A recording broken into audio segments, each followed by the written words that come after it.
So hello and welcome to our show, The Awakening, on WGSN-DB, the Going Bold and Going Solo Network. My name's Tina Huggins. I'm your divorce coach specialist and restorative mediator. This is Joe Huggins, and I'm super excited for our guest today. For Chrystal Meach, did I say that right? It's Meach. Meach. No problem. Meach. I knew I needed to ask that beforehand and forgot. It's okay. So, our topic today is about unhealthy and healthy intimacy. So wait for it. We're going to be talking about sex. So before we get started, before I turn all this over and we start chatting, I wanted to explain to people what Google has as a definition for intimacy.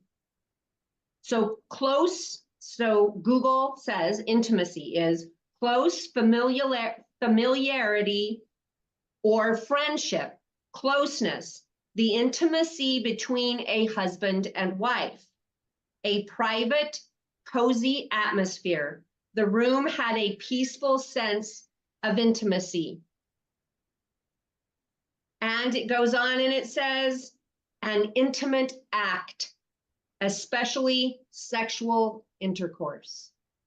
So this is such a cool topic because Joe and I were talking just before we came on here about how people that, this is a hush-hush topic and nobody talks about it. And how do people that are going through intimacy issues ever learn about the unhealthy versus a healthy intimacy? They never get to know anything, especially if they've always been in an unhealthy situation. So, Chrystal, what got you into talking about intimacy out here in public?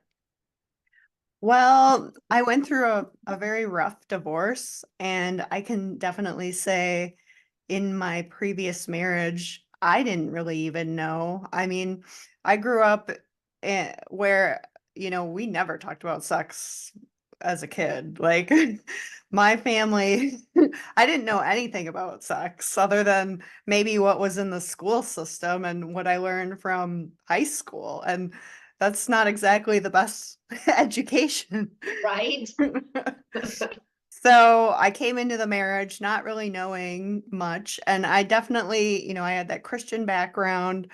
So I was pretty much a cold fish, probably not the greatest sex partner, because I didn't really know what I was doing. And it wasn't until after I went through the divorce that I started to open my mind and I was like, what should sex be? Because it's the most intimate, sex is the most intimate relationship that you have with another. And Right. If you don't have a relationship with yourself first, then how can you have a relationship with someone else? So that's really the start of my program. And so I bring women back to their relationship to themselves, and understanding what they focus on is first the key. Because a lot of women, they don't even want to undress, like and so like I think a lot of women feel like, like, oh, I'm too fat, or, they have all these body issues. And so when they're going through that, they don't realize that they're seeing themselves through their filter. And Mm-hmm. a man, when you undress, the man has won a lottery. You know, he, he doesn't Right, because care. we're visual people, Yeah. creatures. Yeah, like women have this idea of perfectionism, like my butt should look a certain way. Well, that's a construct in your mind. And like what he sees as your butt is different than what you may see.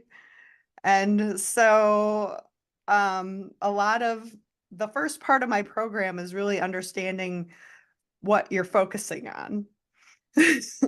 And then the second part is the juicy stuff. Once you release that programming of, oh, I'm too fat, or, oh, I have this body issue, or, a man, I can't get close to him because I can't even get close to myself. Like, I can't look at myself in the mirror. And so it's loving yourself, and then he's the reflection of you loving yourself, is what I try to get across to women. And then everything else seems to fall in place. Then you're able to just let go. Mhm. And another thing is, a lot of women, they go into a relationship and they don't realize their boundaries. So when you have a first date, what is your boundary? Are you willing to hold his hand? And are you willing to say what your expectations are? Like, oh, when we have a first encounter, can I hold hands with him? Is that okay? And can you speak to that? Because a lot of women, they're just like, okay, we're going to go into this. And maybe they weren't really comfortable with that to begin with when it goes too far. So, I think a lot of women, it helps to write down what you want to go through and what your boundary is. Like, some women don't want to do anal sex. Well, that would have been nice to know for your partner before he ran into what's called a barbed wire fence. Mhm. Yeah. So, I oftentimes have women write up a contract with herself. Like, at this point in the relationship, I'm willing to do these sexual acts. And at this point, I'm able to do these sexual acts. And then to be able to speak to that to the partner so that he knows, so that he doesn't run into the the barbed wire fence, as I Oh like. my gosh. There's actual communication with your partner that says, hey, I want to have sex. Let's pull down the barbed wire fence. Yeah. Unless the barbed wire fence is there for her protection. Yeah. Right? Yeah. She skipped that. Well, the point is to take down the barbed wire fence in order to Yeah. come to that higher level Right. of intimacy. Yes. So I want to back up for just a minute because I think that it is to me, it is like breathtaking just to hear you say that you come from a Christian background and here you are talking about sex and intimacy. Because so often, so many, especially women, come in from a religious background and oh my gosh, you can't touch me there, and we can't kiss until that we've dated for a month. And because they've had all of that Christian background or what they think they've learned from the Christian background. So how did you kind of meld from that thought to here? Well, like I said, when I went through that divorce, I was more open. And there was a woman called, her name is Allison Armstrong, and she has multiple books, but one of her books is called The Queen's Code. And that's really where I started to realize what my programming was. I'll call it programming, the construct that I took on and consented to, that, this is not okay and this is okay. And it's really about an awareness. And you start to realize how you disempower yourself, but then you also disempower your partner. So that just really woke me up to, oh my goodness, I see the Bible this way, but really, that's not necessarily how I have to think about it. Right, right. And so Joe and I have talked about this a lot because he comes from a hunting background and a farming background, and as do I. We've talked about that the natural aspect of animals, it's not intimate where they live in their minds, but it is part of nature. It is something that we were born with. And so we just, as humans, we get our brain wrapped around it too hard, too tight, and we put those constructs, like you said. And I think that that's the part that women specifically, but there are some men that I work with that have had that real staunch idea of what life is. And breaking that down, I'm sure takes time. So how long does that work, or does that time frame happen with you and your clients? Well, it really depends on the person, right? I mean, how much are you willing to change, and and how much are you open to? I mean, if you're not really open to it, if you believe that the Bible is this way and that you grew up this way traditionally and this is how it is, then I can't really help you.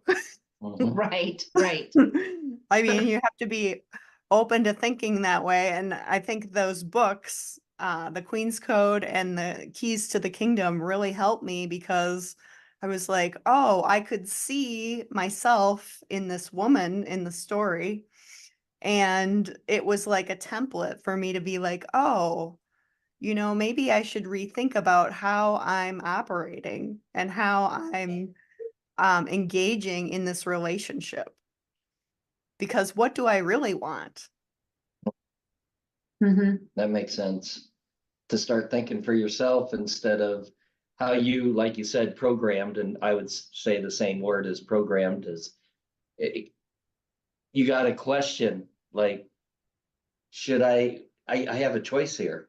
I don't have to keep doing what I'm doing.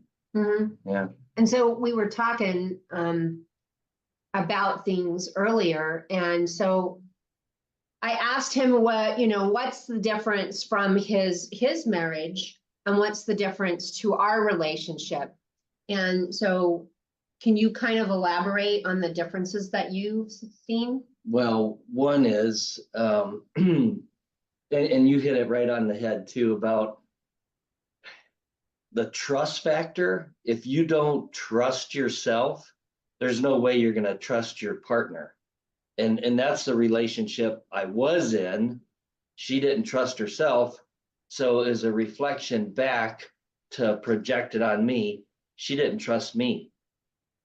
And I went to 17 years of counseling and had 13 counselors ish, lost track. And I remember one saying about it's projection. She's projecting how she feels about herself onto you. So once I heard that, it helped me not question myself so much. But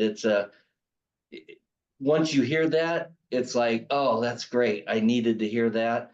But then you have to relive that, what he told you, the counselor told you over and over to go, because it's not going to stick the first time. So, yeah.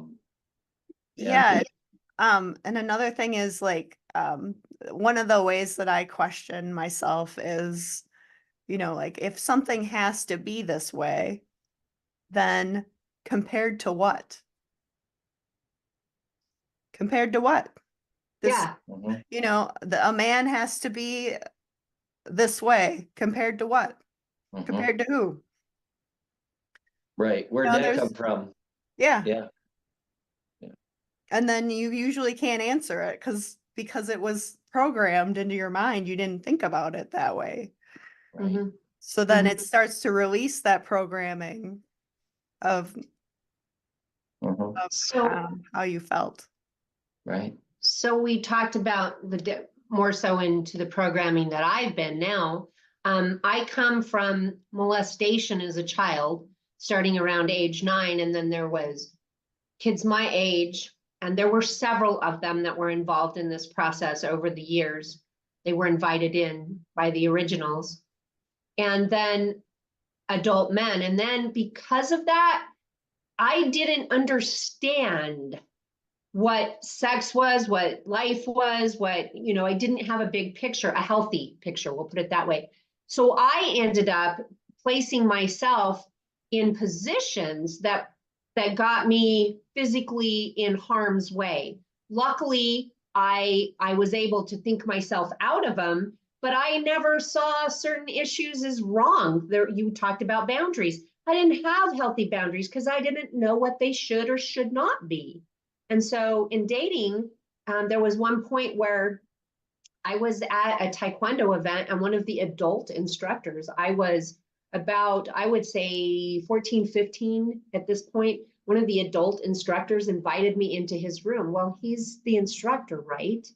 Well, pretty soon he was on top of me, and of course, fully clothed and everything. But right away, I was like figuring how to get out, and he let go, and then I left the room.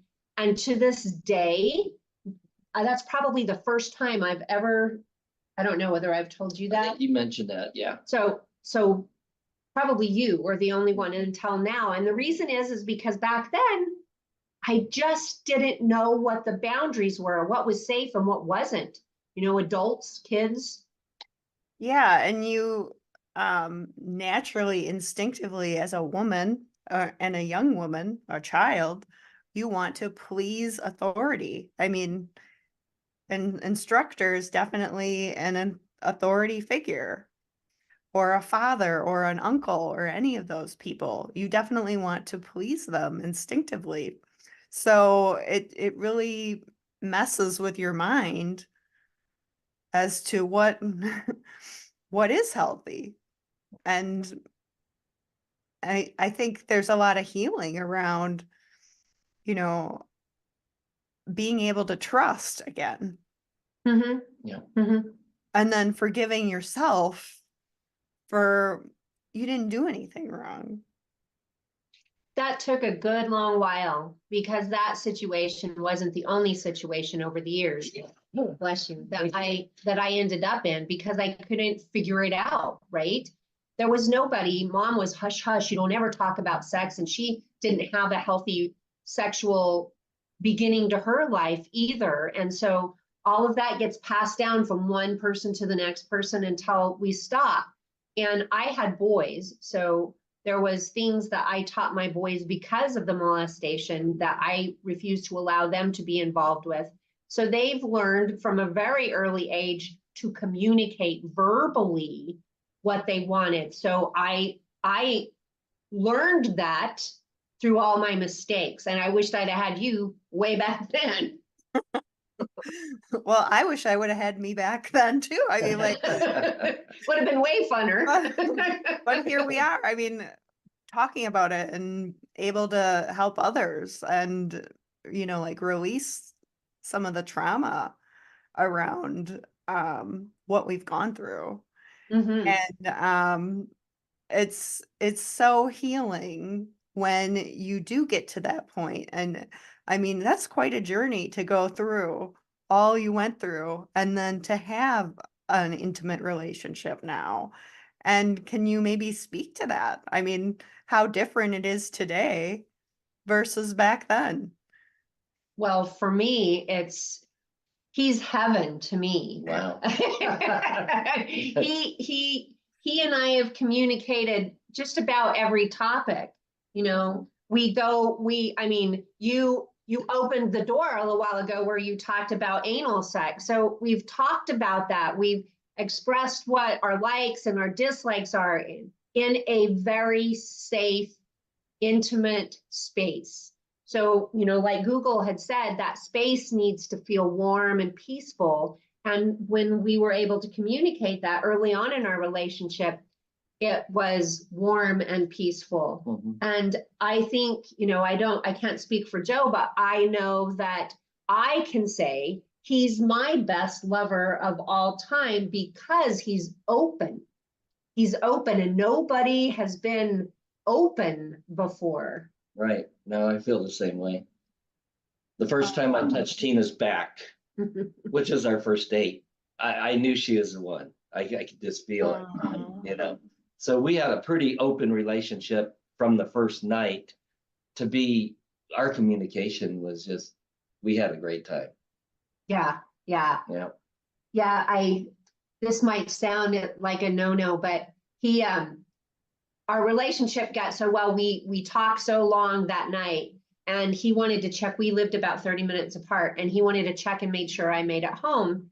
So he jokingly texts and says, well, I wish I was with you. And I jokingly said, well, you could be. And he says, what's your address? And then he never left. So it's kind of a funny thing, is that it was complete trust from day one, because he was able to communicate with me. Nobody else felt comfortable enough to communicate. Right. Okay. Which is I'm going to say a rarity from her past, my past, and then to have this date like 6 years ago with Tina, and to have an avenue that you could trust that quick from what we were through is pretty amazing. Mm-hmm. Yeah, so rare and so special. I mean, amazing. There's 5 words in the Queen's Code language, and it's provide, need, help, help, problem, and hero. So and I heard all 5 of those words in what you both just said, which is Okay. rare. Yeah, It is you're rare. so rare. Right. It's I was excited to come into this topic because nobody wants to talk about this. I come in, I was an EMT instructor, and so talking about body parts and basic sex stuff has never been a problem. That's part of my problem, why I ended up in spaces I shouldn't be, because I didn't see it was medical, all medical. I could talk about it, never realized that they were trying to jump over a cliff with me, and I'm just all medical. And so to have somebody that is open and willing to not just talk, but to teach your clients how to get to this point, that is like God's gift, especially to women. Yes, and what's great about it, and I'm sure you two can speak to this, is that it just keeps getting better. Mm-hmm. Yeah. As compared to before in previous relationships, which your experience might be relative, but before you saw the breakdown, now you're seeing it accelerate and go the opposite way. Mm-hmm. Mm-hmm. Right. And so that's when you know, because you're at that point in your life where you can be open and you can also see the other person. Mm-hmm. Like you're not seeing through the lens of your trauma. Mm-hmm. Yeah. And one of the things that as you're talking, I'm seeing, the word no is a word that, especially in my age group, is very tough for us to even say to our husband. And my mom and my grandparents, it was way worse even for them. But I said no several times in my previous marriage, and it never mattered. I had to give it up anyways because that's what he wanted. And our sex life was robust for the fact that we had sex. My first husband and I had sex anywhere from 7 to 10 times a week. And that was during the course of about a 19-year marriage. And people would say, well, that's a healthy sex life. Well, it wasn't. I often cried. I often said no and often had to give in to things. And so when I got with Joe, the word no was so easy for me to say. I don't want sex tonight. And he never pushed, never, ever. And so to find a place where I can say no and feel healthy with that, it's safe. You know, like Google was talking about a safe, and our sex life is really good. We're anywhere from 2 to 5 times a week. And he's in his 60s and I'm almost there. And so I find that to be extremely healthy because of what you're talking about. Yeah, and what you're talking about is so the basis for your sex life. So, and I think right now you have that servitude to your partner. So you're engaging in sex for what it provides your partner. And the previous way you were working with your partner was based on emotion. It's not based on servitude. And it might be like a survival need because we all do need sex. For sure. It's no different than food or shelter or anything else. We do need sex. And I know a lot of people feel like it's a plus one, but it's not. I definitely say that, your life is thriving when you have sex, right? Just like food. Mm-hmm. Mm-hmm. And I have worked with people throughout my career period in coaching with people that their spouse just stops having sex. And I'm like, so where do you take a relationship where one just stops for whatever reason? A lot of times it's medical, but for whatever reason, they won't even take care of you. They just stop. And now you've got to live the next 30 years without sex. So can you talk to that?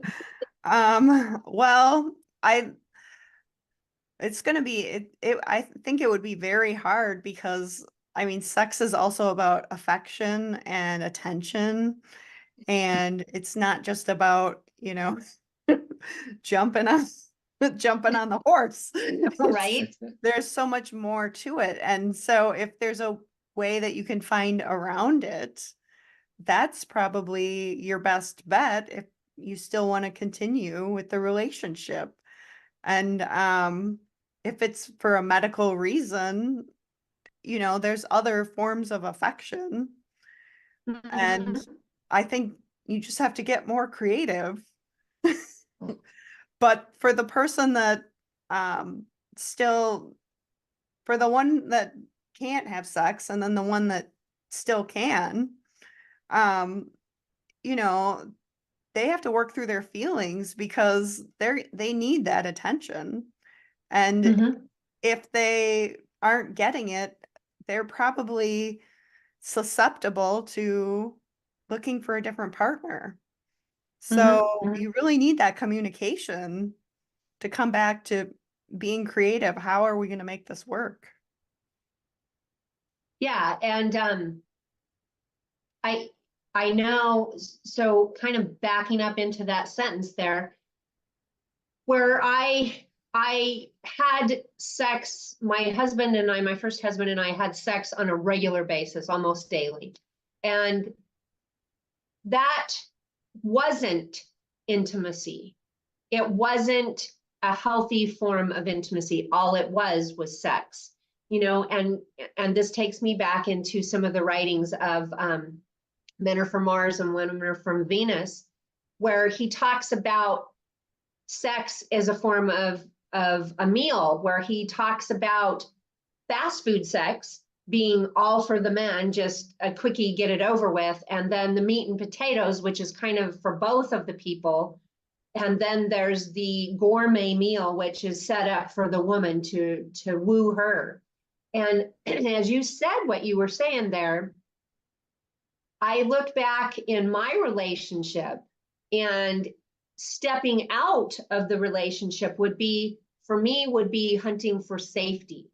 Wouldn't have been at all for sex. It would have all been, I just need to feel safe because I didn't feel safe in my relationship. Okay. Yeah. That's so Yeah. deep. Like, Yeah, there's so many facets to it. There's so much to it, and I know that so many people, when they talk about the cheater, they blame the cheater for everything. And the cheater is, in most cases, not all, because I have family members that don't fit this statement, but they aren't stepping out for the sex. they're stepping out for either the intimacy, the safety, companionship. Some of them are seeking companionship, and they don't even know what they're seeking when they're out and about. They are just so starved for whatever that is. And so when you look back over trying to rebuild a relationship, maybe the cheater wants to rebuild that relationship, apologizes, and now they figured them out. Now they're coming back to figure out their relationship, and the other person shuts the door and refuses to date anybody for maybe years or forever because of that.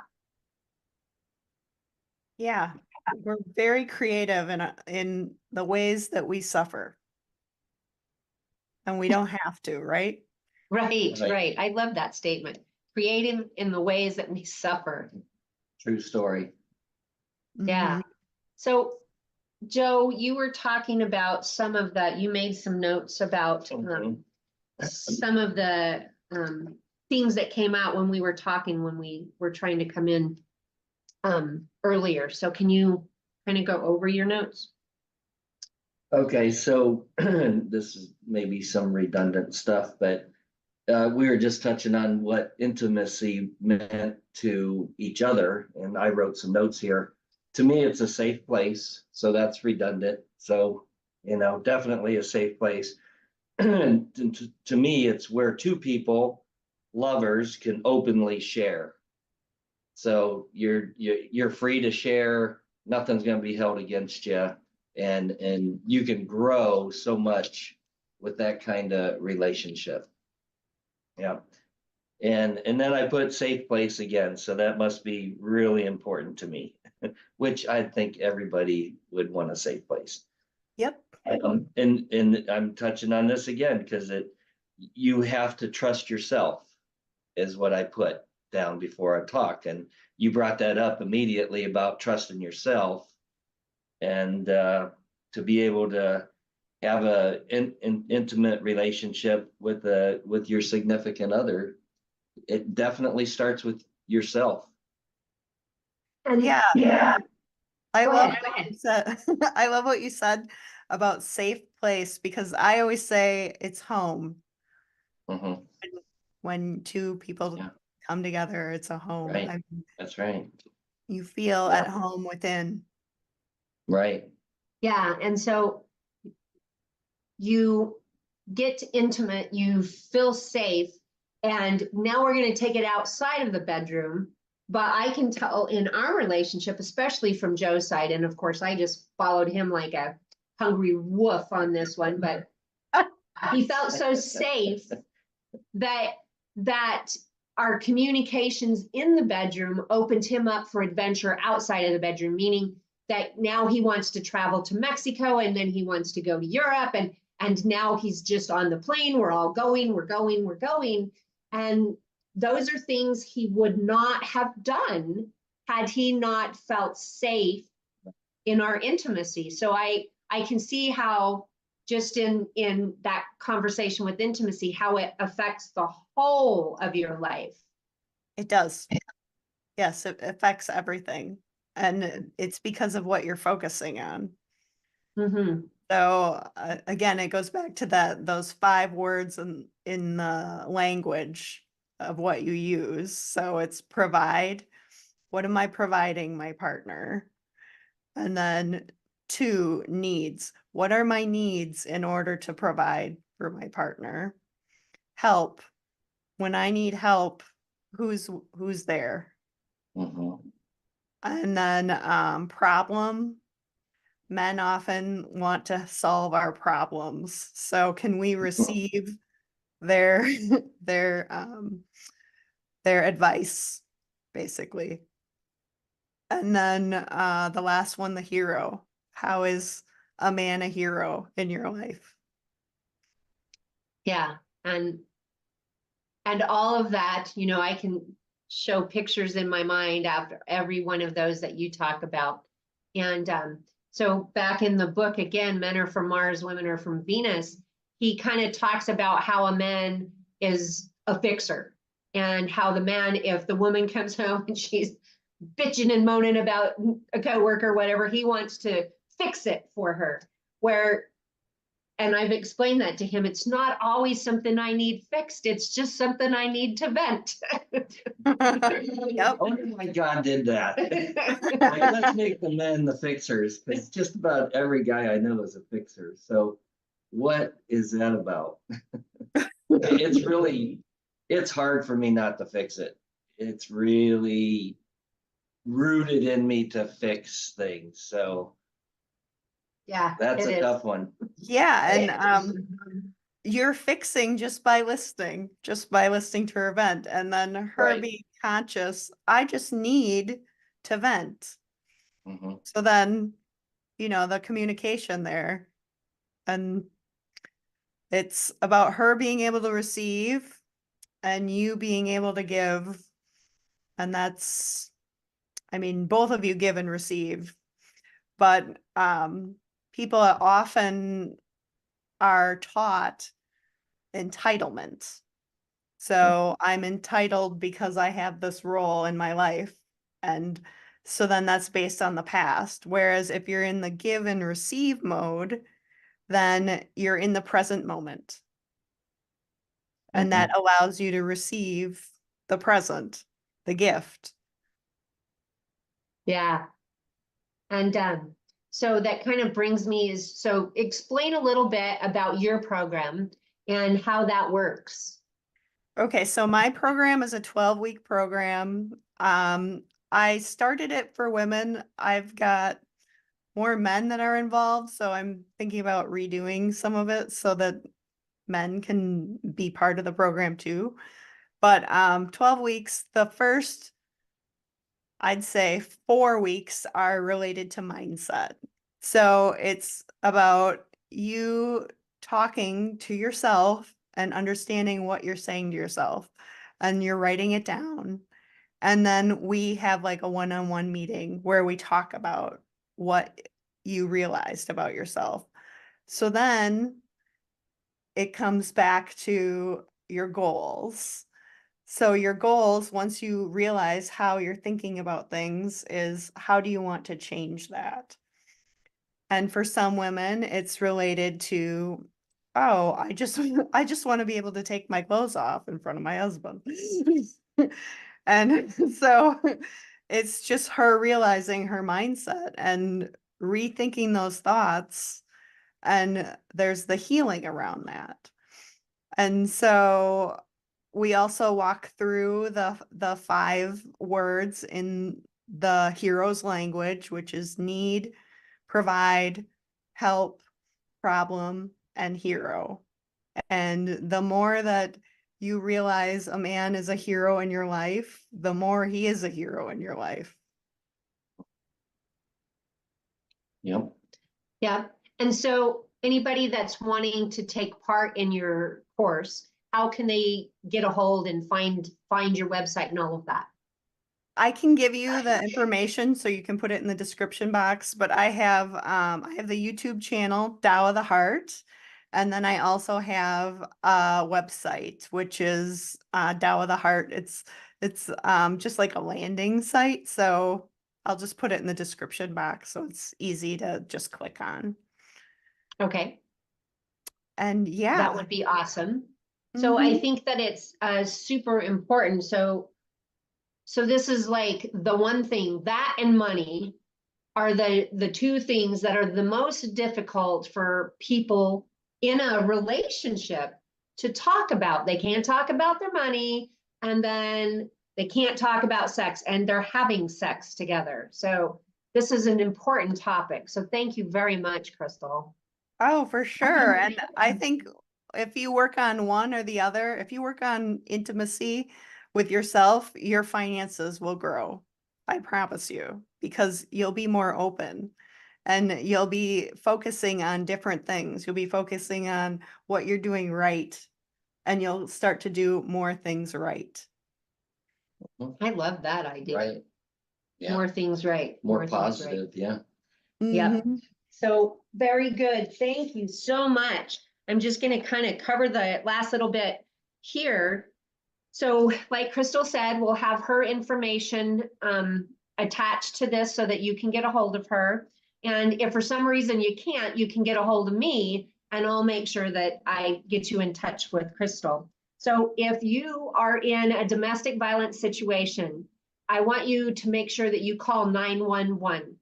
And then like we talked about last week, make sure that once you call 911, you let the cops arrest them. That is your protection. We saw somebody yesterday and we're pretty sure she's in the hospital today because she did not allow the cops to arrest him.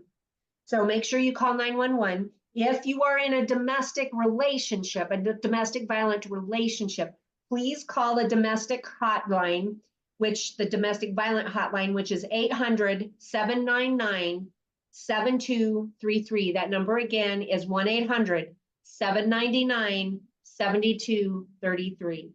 My contact information is Coach Tina Lynn at Gmail.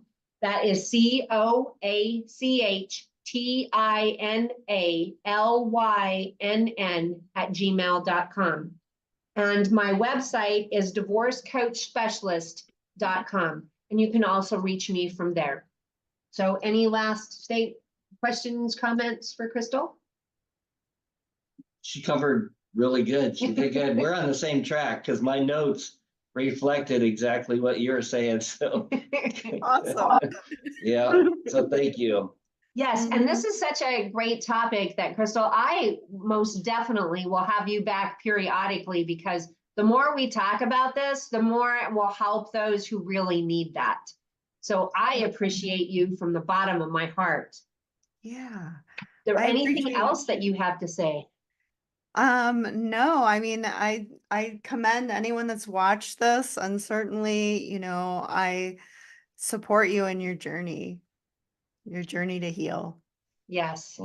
And that journey to heal is most important. And the one thing I can say about that is reach out, get the help you need because you can't do it alone. You are stunted if you're trying to do it alone. I know. I tried to do it alone and couldn't. Me too. Yeah. I did. Why we're here. Yeah. Yeah. I did share with a lot of friends and clients. So, but that part I got off my chest but yeah, get help, get professional help. Yeah. I agree. Well, very good. Well, thank you, Chrystal. And Thank we you. will see you soon, I'm sure. Yep. Thanks. Bye-bye. Bye.